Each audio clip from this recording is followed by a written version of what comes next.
Hey folks, it's Tommy Frugal Prepper. What's going on? There's my spaghetti squash. 5 of them germinated, 1 didn't. And these seeds all came out of the spaghetti squash I ate over the winter. So I've got some more of those. That's sort of a semi-low carb. It's not super low carb, but it's a lot lower carb than pasta. And you can make like a spaghetti out of it and put some pasta sauce on it and make some meatballs with it. It's really good. And I got my last spaghetti squash from last year upstairs right now, getting ready to cook it. They stayed from about this time last year. I picked them because I planted them a lot earlier, and it stayed in the basement down here all winter. And yeah, it's still good. I'm just kind of getting things organized and going through stuff. I got my 2 Benzematic propane lanterns. I've got my Dietz lantern. I'll let you guess what's in there. Yes, it's bolted to the wall. Got my canning jars. Those are all getting them collected, and I bought a couple of new things of canning jars just to have some extras because it's going to be a big harvest this year. It still isn't going to be enough to put everything back. I'm still trying to get through the rest of my green beans from last year. I have a lot to do there. Got some toilet paper. I got all of these filing cabinets from work. So I'm just this is dish and laundry stuff we're keeping here. And not the laundry soap, because that comes in the big tubs right there. But there's some of my canning stuff, extra seals and regulators and canner parts, and a couple of extra racks. Got the cheesecloth in here. I don't use the cheesecloth that often, but once in a while I do. And then I got some of my medical stuff here, some of it, and I got just Bath and Beauty stuff in here, and this is another Bath and Beauty one. So I'm able to take some of this stuff like off of the shelves over here. I'm going to make more room to store jars and food. Is the goal. So oh, there's my emergency candles, matches, lamp oil, stuff like that. I have more emergency candles upstairs I need to bring down, put in here still. But it's just a constant process of trying to get things organized now so that I know where they are when I need them. Like in one of my tubs I have medical stuff in it, and I had to have my 2 Sawyer water filters in there that I didn't realize. So just made a drawer for water stuff. Not water, but you know, stuff for dealing with water. And I'm just labeling them and going through and setting them up. I'm trying to set the stuff that I won't use very often down here at the bottom. Like these are old-fashioned light bulbs, and there's some LEDs in here too. There's a reason you want old-fashioned light bulbs still. It's called an EMP. Oh, that's lamp oil and stuff. What's well, there's nothing down there. It's Bath and Beauty. So yeah, I'm just getting stuff set up. I've been doing some canning, and I found these up in my attic loft. These are some of the old-fashioned ball jars, and I ordered a pack of seals for them, and I got more of the seals on the way, but I canned some of those up, and they work, by golly. I mean, that lid is stuck on there, you know, with the bail off. It definitely works. Those are just kidney beans right there. I didn't want to can anything too expensive in case it didn't work out. So I'm going through, we kind of got a little low on white beans the other day, so I just went to the store and bought a bunch of beans. And I've got a whole bunch of beans down here. These are like pinto and kidney beans in this one. And then I've got more beans in that thing over there. I got more beans in here. But what I want to do is, instead of just storing them in these bags and plastic bins, I ordered some Mylar bags off of Amazon before they quit selling them. I have some bigger ones, but I didn't have any of the 1 gallons. So I'm going to seal all those up in 1 gallon Mylar bags with an oxygen absorber, just so that we'll be sure that they store longer. You know, I got some new pickles done. Those are cukes from the garden. You know, although I've got all these pickles from here over are still to be used from last year, so I didn't plant very many cucumbers this year. I've been putting back some potato chips and some cheese curls and stuff, just to have some emergency comfort foods on hand for the family. I've got like lots of crackers over there too. These half-gallon jars are getting real hard to find now. I bought the last pack they had at Myers. So, you know, we'll just, if I see them, I'll grab another pack of them. But those come in really handy just to vacuum seal everything up and keep it fresh for a long, long time.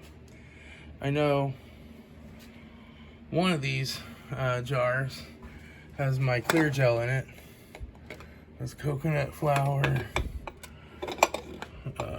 keto pancake mix, almond flour.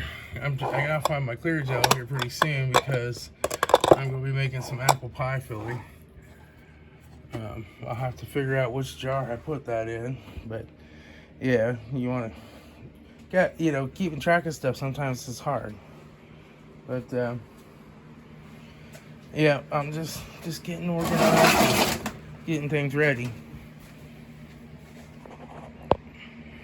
Alright, so a lot of the channels out there, a lot of the other prepping channels are just throwing out these warnings every day, like the end of the world is coming, the end of the world as we know it is coming.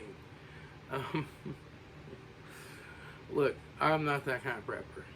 I'm just not.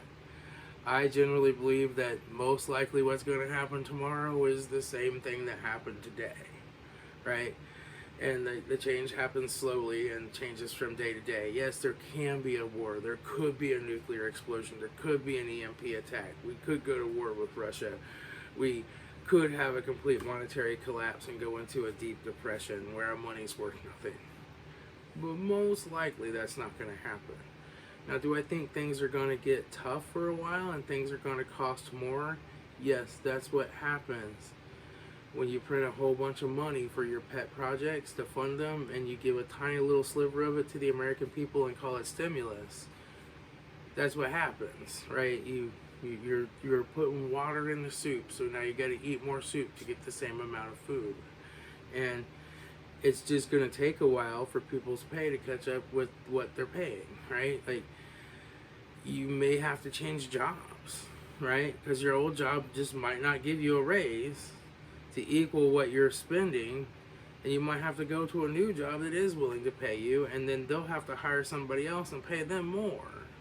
It's a stupid process that they have, but that's generally how it's done. And I mean, that's why a lot of people just don't work in the same place for 35 years anymore and retire from it, right? They don't, because the inflation keeps ticking away. And, you know, I max out at a 2% raise that I'm a month behind on now, again. But, you know, that 2% doesn't equal what inflation is, right? It's not going to.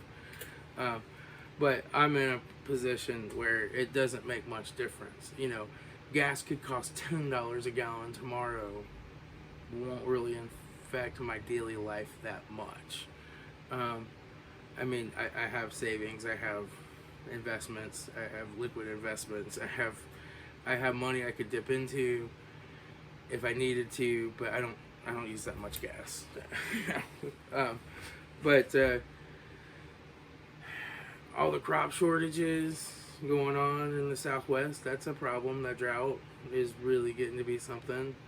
But in Ohio, we're having like record rainfall this year, and things are growing like crazy. So we're gonna have a bumper crop this year. Hopefully, some of us in the Midwest can help make up for what's going on in that part of the country, you know. But who knows? You know, who knows what's going to happen. So yeah, I try to keep a little bit of extra stuff on hand. I keep masks on hand. I'm glad I had masks when the pandemic hit. I'm glad I had Lysol when the pandemic hit. I'm glad I had toilet paper when the pandemic hit, right? I'm glad I was relatively well prepared for anything, right, when that happened. And so while everybody else was at the grocery store with their masks fighting over the last roll of toilet paper, I got my pressure canner out and started canning up some beans. That's what I do. My long-term food storage, you know, I keep like this celery canned. This isn't a USDA approved the canned celery, but I do it. And I just follow the recipe that was in an old Ball Blue book from back in the 80s when that was tested. That's what I do, and I've never had any problems with it. But you know, I'll throw this in some soups and stuff, and it makes a good, quick, easy way to, you know, have some celery for some soup. But you know, this is something that I just regularly buy, can, put it back, and then go through it a little at a time, rather than have to run out and buy fresh celery every time I want to make a soup. But then I have longer term things like this, you know. This has a shelf life of 25 years. It's dehydrated celery in a number 10 can by Augustin Farms. I can pop open one of these if I can't get to the store and get some celery, and I'd like some celery in my soup, right? I have dehydrated carrots and stuff like that too. And trust me, before you screw with making this in a dehydrator, you're better off just to buy it dehydrated. Things like peppers and onions are really easy to dehydrate, and so I do dehydrate those. But you gotta have food. You have to store food that you're going to eat, that you're going to go through, and how much of it you eat versus how much of it you store really depends on how long can you store it. Things like pasta, I mean, they say it goes bad eventually, but I've never had any white pasta go bad, and I've had some of it in storage for 12 years, and you know, my wife will come open the box and make her some pasta. I don't eat pasta, and it tastes like pasta. So, and then other things, like even meat, when you can it, I mean, I've eaten meat. I popped open a can of chicken that I canned in 2015 the other day, and it still tasted and was fine. But, I mean, you generally want to can things that you're going to rotate through in a year or two, right? And then your dry goods you can store longer. Now, I'm getting ready to get Mylar bags to put the beans in so that they'll store a little bit longer and be a little bit safer. But, you know, that's what you got to kind of think through. And it can just be like, you go shopping, buy a couple extra bags of beans. Maybe buy you some canning jars, and then go get you a $60 pressure canner at Rural King. Just a small pressure canner. And learn how to can beans. You know what? You can buy the beans in bulk. You can buy like a 25-pound bag to get the price down really low, right? So down to like 50 cents a pound, right? And then you can just can those, and you just put a quarter cup in a jar, fill it with water, pressure can it, beans, ready to go. And you just stack the jars on the shelf, and you got beans ready to go. And you're not paying $1.25 or $1.50 a can now at the store for a thing of kidney beans. So it's a way to save money, and it's a way to store and be prepared and have something extra in case the worst comes and you just can't afford groceries anymore, or you can't afford nearly the amount of groceries you used to buy. You can have some other options. It's really important. My prepping world is all about having options. So last month things got tight. I had some big bills to pay. I mean, not like tight, but we were down to like $500 in the checking account, which that's pretty low for me. I usually like to keep at least $2,000 in there. And so, you know, just a lot of stuff came due all at once. We had to pay it, and I paid off some things that I probably shouldn't have, you know. And rather than dipping into the savings or going into any of my liquid investments and cashing out stock or anything like that, we just ate from storage for a couple weeks. you know, I mean, we still had to go and get some soda pop and some cheese, or some of the more perishable items. Well, no, actually, we had cheese in the freezer, so I don't know. But we still had to go to the store and get just a few things. But we're talking about $20 worth of stuff instead of a couple $100 worth of stuff. And we just dipped into the pantry. That's what it's here for, right? That's what my pantry is here for. My pantry is not an end of the world, the Great Depression has come, or whatever kind of pantry, although it can be used for that, right? It's more of a crap, I hit a hard spot in life and now I need to dip into it. So that's just what I'm going, that's just what I wanted to talk about. Don't listen so much to these channels that are telling you every day that the world's going to end and you need to buy all this stuff and buy it right now. It's your last possible chance to ever buy this stuff again. Most likely, stuff's going to go up, things are going to get tough, and the store might be out of some stuff, but most likely you're going to be able to go to the store and buy what you need, or find a store that has what you need, or find a substitute that'll work just as well. You're not going to starve because they didn't have your brand of bread. So, anyway, that's all I got, folks. Frugal Prepper. I will talk to y'all later.